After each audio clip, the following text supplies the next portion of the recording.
This is Stella and Noah, reporting for CoppolaTV. Today we're going to take my cousin Isra to the Sydney cricket ground. One for you.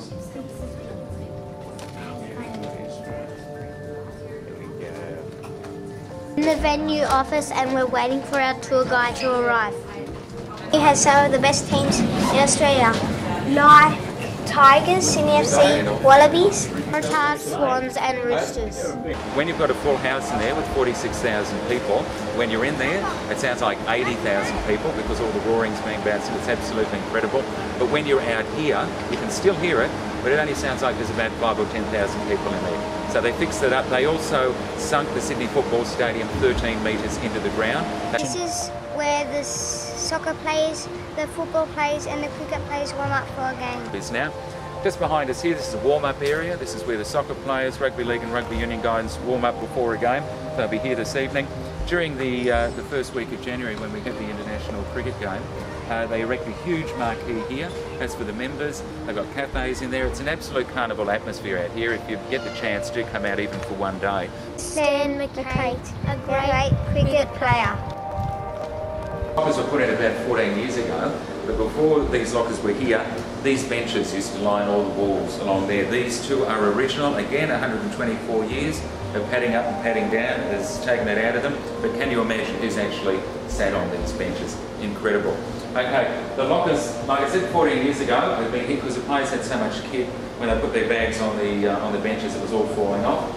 This locker here was Shane Warne's. We know that for a fact, the players have told us 100 times. The reason they had him right down here, two reasons. One, he used to smoke, so we'd go down there and on that rotten coffee table, they'd put him in that corner there and he'd have his cigarettes. The players hated it, but they couldn't stop him, he was warning.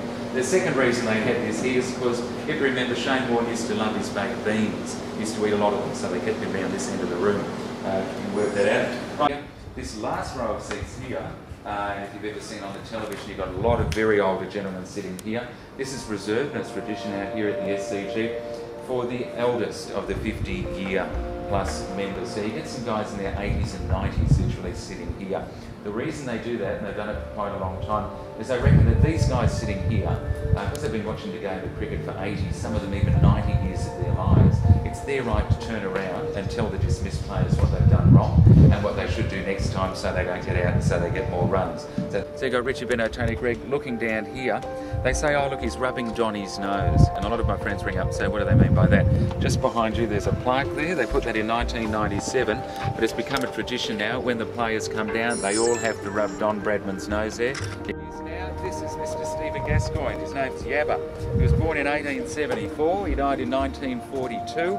And he used to sit here on his beloved hill. This is where the hill was years ago, and give the English team, to put it politely, merry hell.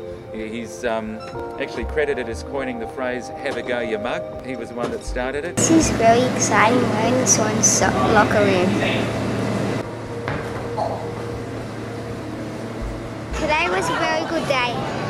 We went to the tour and we watched a movie. Then we went to the Sydney cricket ground and the tour person told us everything about this cricket. This is Noah and Isra Coppola signing off for Coppola Kids TV.